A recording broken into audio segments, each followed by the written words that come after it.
Have you ever noticed how Microsoft Teams automatically starts up every time you turn on your computer?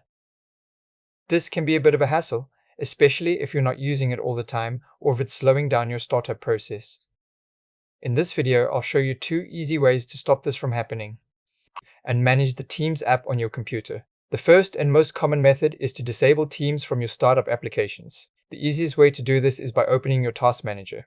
You can do this by right-clicking your taskbar and selecting Task Manager. Once Task Manager is opened, click on the Startup Apps tab. Here, you'll see a list of all the programs that try to run when your computer starts. Scroll down until you find Microsoft Teams. Right-click on it and then select Disable. That's it.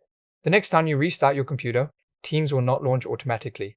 Now, a quick but important reminder, if you're using Teams for work and need to receive messages or calls, disabling this will mean you won't get any notifications until you manually open the app. So, if your job relies on Teams, make sure you open it first thing in the morning to stay on top of your messages and meetings.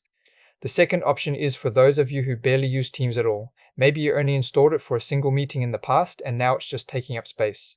In that case, you can simply uninstall it. To do this, go to your Windows Start menu, search for Settings, and then click on Apps. From there, select Installed Apps.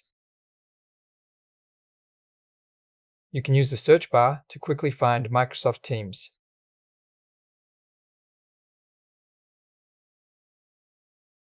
Click on the 3 dots next to it and select Uninstall.